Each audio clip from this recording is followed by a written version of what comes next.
So I struggled a great deal in what case I should present to you. There are, well, not a whole lot, but there are a few different ones to choose from. This is a great case because it establishes the principle of judicial review. This is, to my mind, one of the top 5 Supreme Court cases in the history of our country. Calder versus Bull, Brown versus Board of Education certainly are seminal cases as well. Loving versus Virginia. But I came back to the idea that none of those cases really would have worked without the concept of judicial review, which was established here. So that is why we're looking at Marbury versus Madison.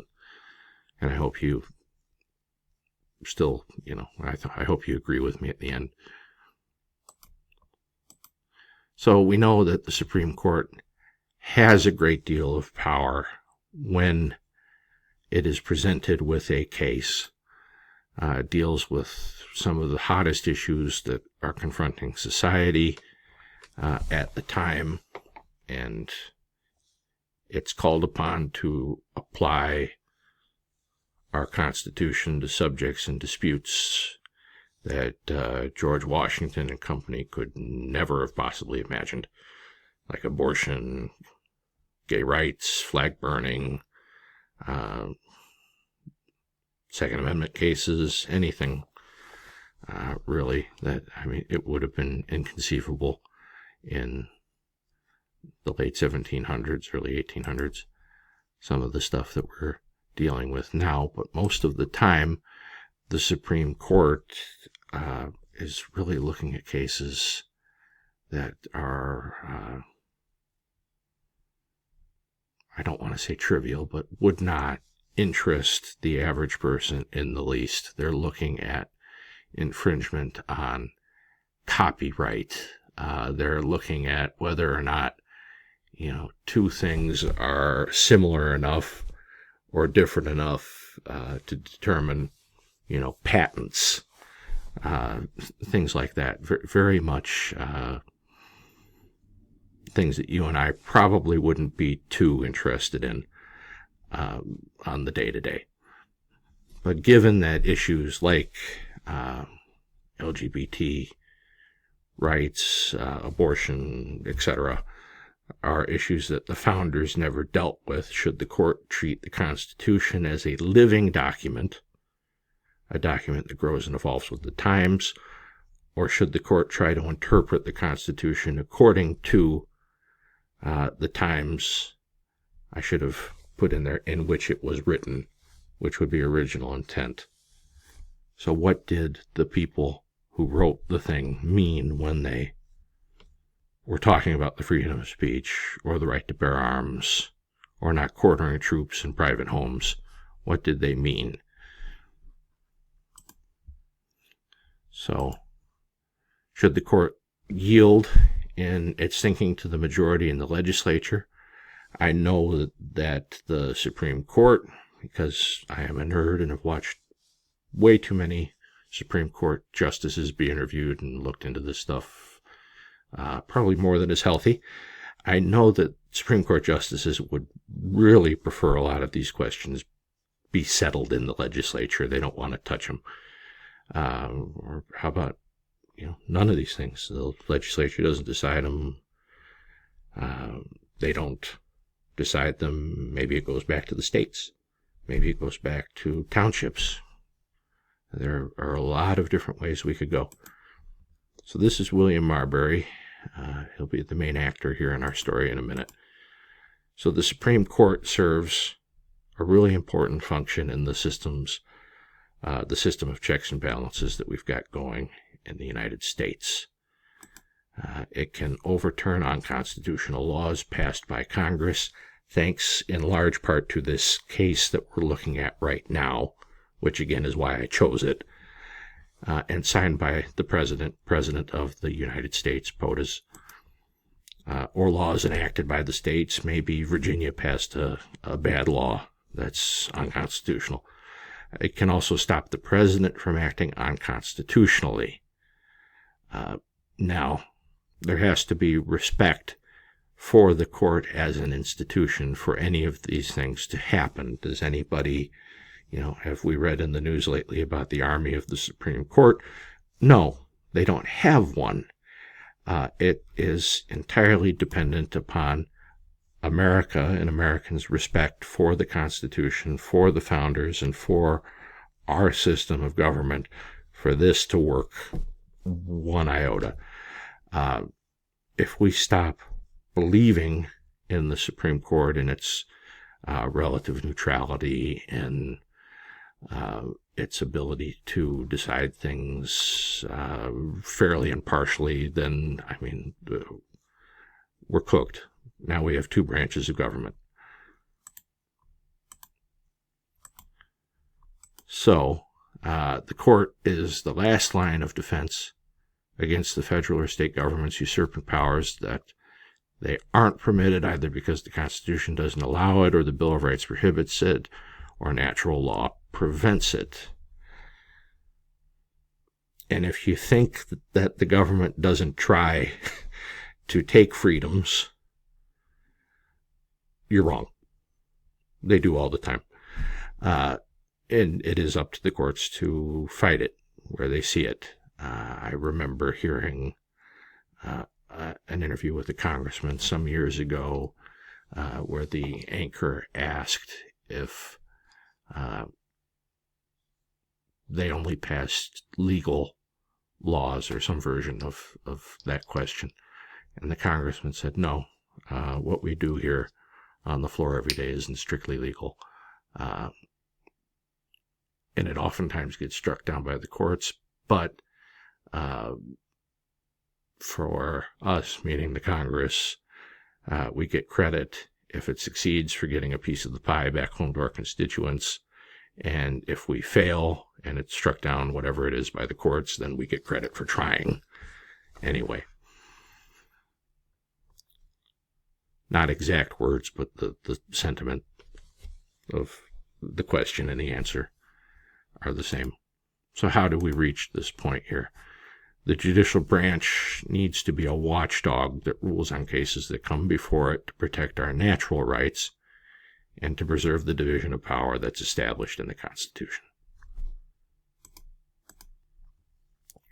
The founders intended the court to serve as an interpreter of the law. The problem, though, is that they didn't spell that out in the Constitution. So the lack of clarity in that document has paved the way for the court to take action that it probably wasn't supposed to. We've had really, really dramatic legal cases come before the court. We've seen the court exercise its role as the ultimate arbiter of the meaning of the Constitution time after time after time. These three cases, Marbury versus Madison, which we're going to talk about in a moment here, Calder versus Bull, Brown versus Board, just three examples of not a limitless list, rather, but certainly not a short one either. So the court's starring role, here we go. The presidential election of 1800, Thomas Jefferson versus John Adams Sr., and a great political battle. So the Democratic Republicans, also called Anti-Federalists, led by Jefferson, and the Federalists, led by Adams, had really wildly different versions of the direction that the United States should head. The Federalists, maybe closest to modern-day liberal Democrats and big government Republicans, they had support in the Northeast. They favored a broad reading of the Constitution in which a unified nation had a strong federal government at the helm. So states' rights weren't as important to these folks as being one unified nation. The Democratic Republicans, closest to modern-day conservative and libertarian-type Republicans, they thought that the biggest threat to individual freedom was a tyrannical central government, and that power in the hands of the common people in the states was preferred. So these are two very different things. The Federalists almost want to go back to a monarchical style of governing. The Democratic Republicans really kind of long for the days of the Articles of Confederation again.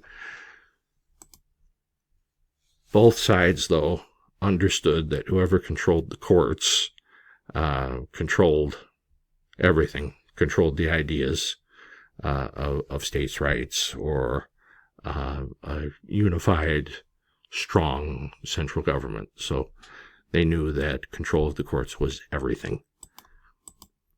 So the results here of the election of 1800, Thomas Jefferson defeats John Adams. The Democratic Republicans, or the Anti-Federalists, however you like, won both the presidency and the control of Congress. And they did things a little differently back then. Congress wouldn't change hands until March of the following year. So there was time for mischief.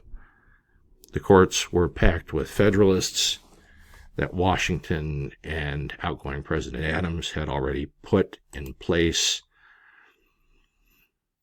And we were at a crossroads from the time between the election and the inauguration, which was way too far after the election. And we started to see problems almost immediately. So Jefferson won the Electoral College vote 73 to 65. Now, back then, the Electoral College didn't differentiate votes for president and vice president. That was fixed by the 12th Amendment.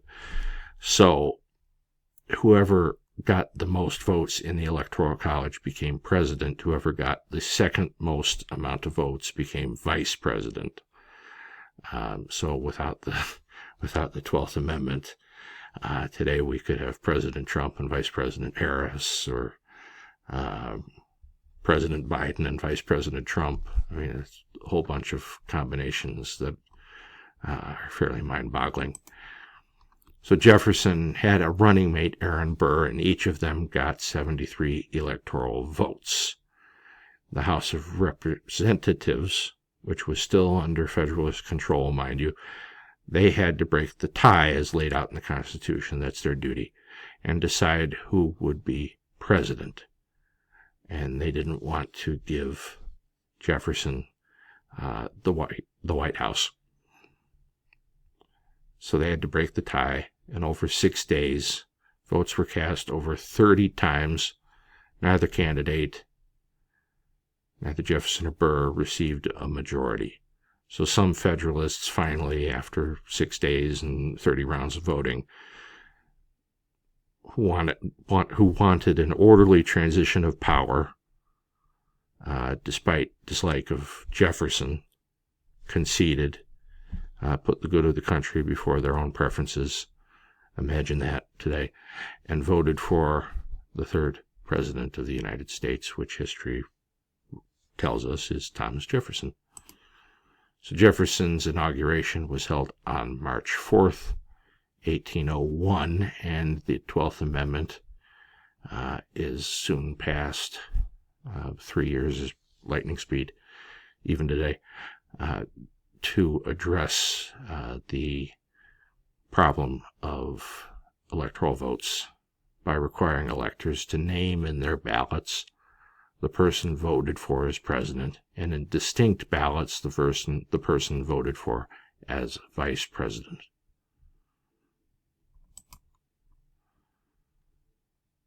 So the election and the incoming administration brought about a much bigger conflict, because that was pretty easily solved.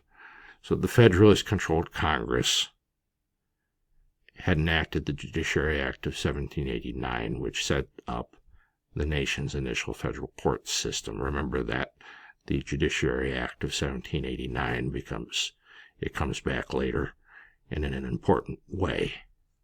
So in late February of 1801, it had become apparent that Jefferson had beat Adams and the Federalist-controlled Congress, who knew that, again, control of the courts was crucial to preserving their ideas of big government, passed legislation that created an additional 42 federal judgeships. On March 2nd, 1801, 2 days before he left office, outgoing President Adams appointed 42 Federalists to these courts.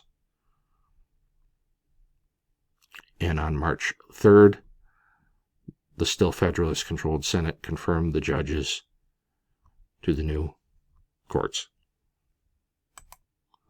So Marbury, he was one of Adams Sr.'s really late-appointed judges. These guys are referred to as the midnight judges because they were appointed so late in Adams' term.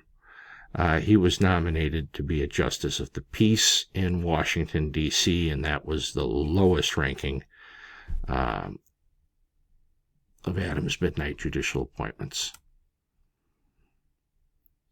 So on the 4th at noon, Adams' term expired, and Jefferson was sworn in as president. The commissions of the several judges, the piece of paper signed by the president saying the commission, this is the piece of paper signed by the president saying that you are going to be a judge here and you are confirmed by the Senate and appointed by me, signed President Adams. But those pieces of paper, Marbury's included, hadn't been officially delivered to them. And they ran out of time, so it became Jefferson's problem. And as you could probably imagine, Jefferson said, no, we're not giving them the commissions. So John Marshall served as President Adams' Secretary of State very nearly until Jefferson took office in order to retain Federalist grip on government. And on March 3rd, the last day that Adams was president, Marshall took over as Chief Justice of the Supreme Court and swore Jefferson in as president the next day. Now, the interesting thing about that, Chief Justice Marshall,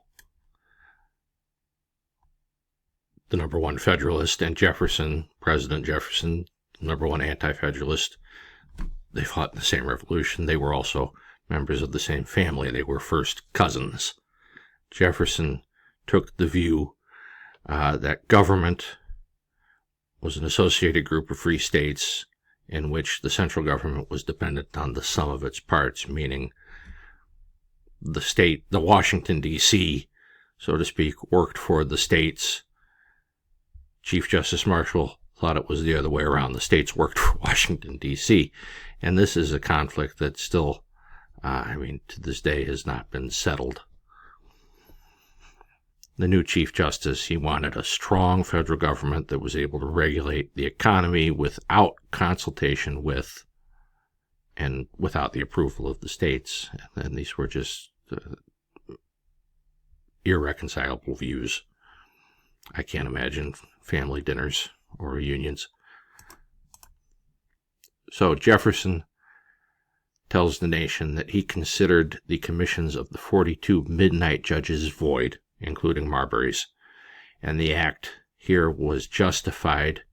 He got away with it by the fact that the commissions hadn't been delivered to any of the judges by the end of Adams' last day in office.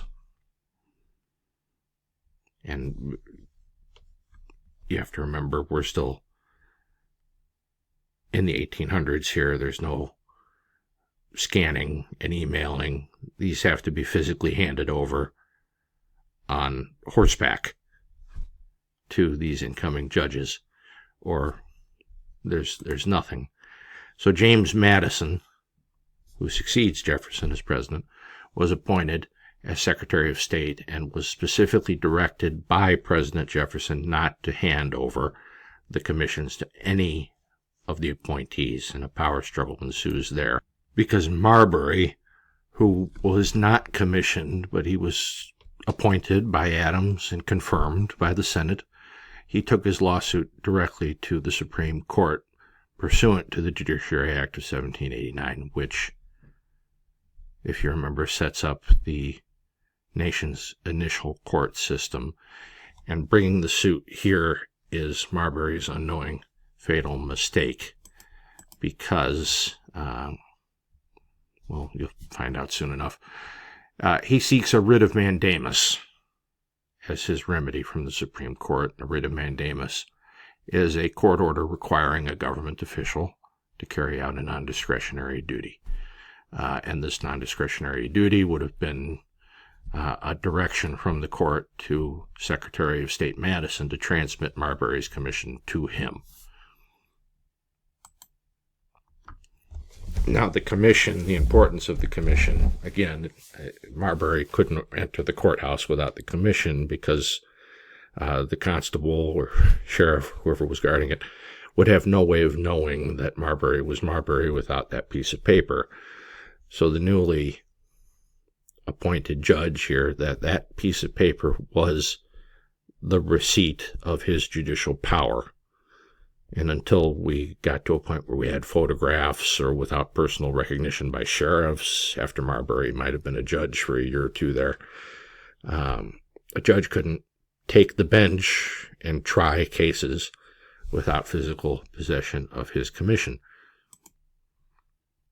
So the Secretary of State refused to deliver Marbury's commission. So Marbury sues, like we just said, and to decide the lawsuit, the Supreme Court had to answer 3 questions. Was Marbury entitled to his appointment? Number 2, did Marbury have a legal remedy under U.S. law? 3, was it proper for Marbury to file his lawsuit in the Supreme Court in the first instance, or should it have been filed elsewhere? Now, question 1, yes, Marbury had earned a valid commission. Chief Justice Marshall decides that it is effective for 5 years. Since he had a right to that commission, and the Jefferson administration was denying it to him, Marbury had a right to sue for a remedy for that violation. So the next thing that the court did was scrutinize the 1789 Judiciary Act, which said that the U.S. Supreme Court was indeed able to issue writs of mandamus in cases to any persons holding office under the authority of the United States.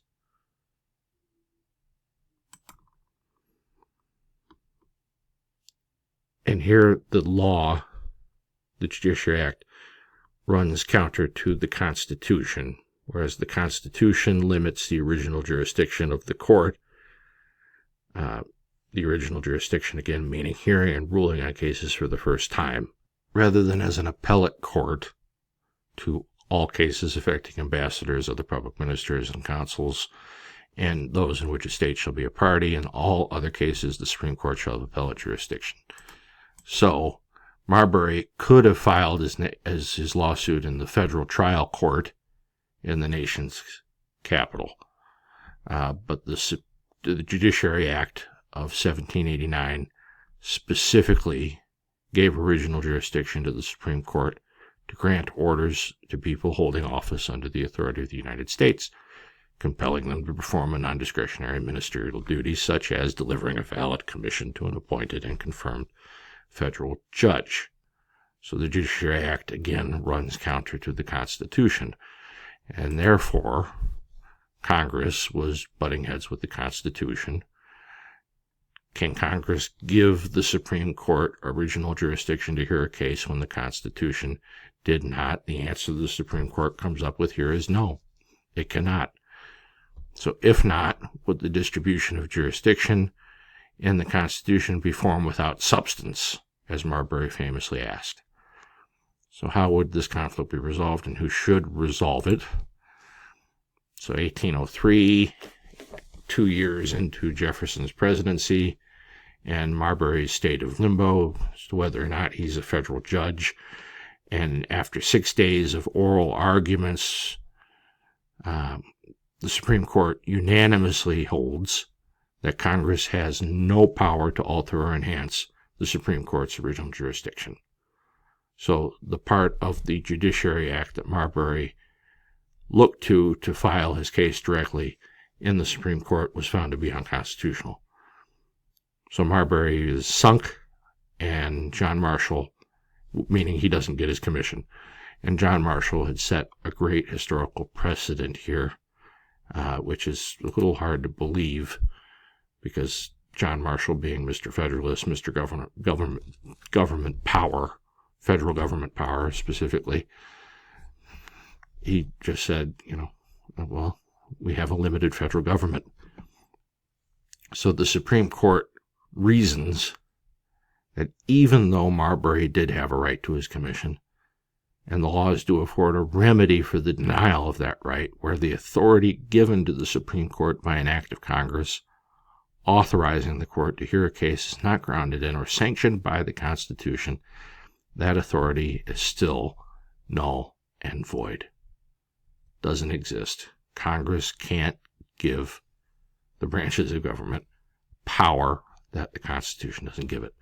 So it's a simple but very potent ruling that settled the political issue of the day.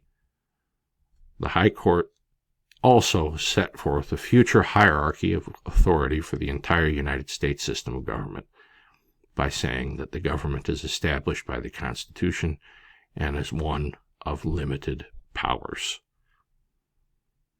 And even though the concept of the federal government is one of limited powers, and even though this self-evident truth is the linchpin of the opinion Chief Justice Marshall wrote, it's hard to believe, as I said before, that he meant what he said because he was Mr.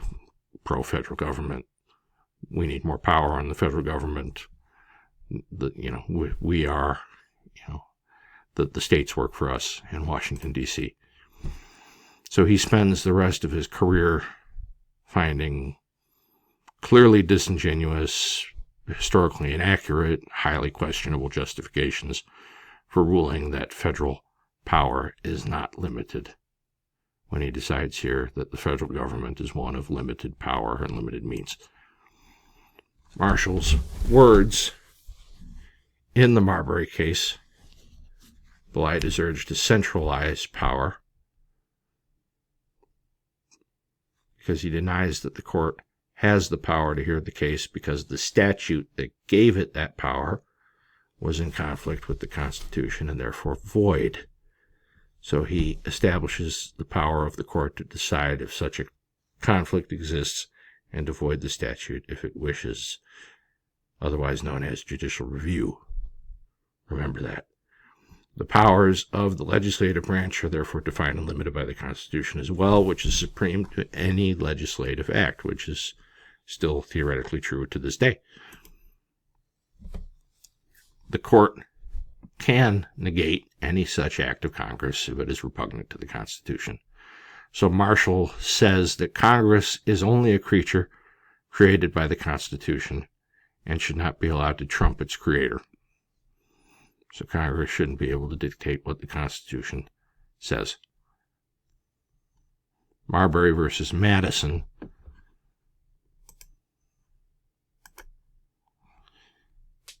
is the most important court decision in American history, or certainly in the top 5, because it created judicial review.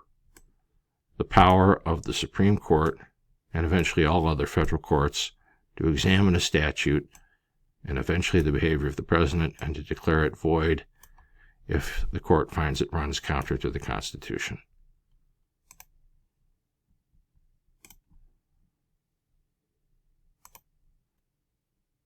It is the very essence of judicial duty to decide if two laws conflict, which shall supersede, and whether any law conflicts with the Constitution, which is superior and must prevail, says Chief Justice John Marshall. And in the Marbury versus Madison ruling, well, the Constitution wins out every time.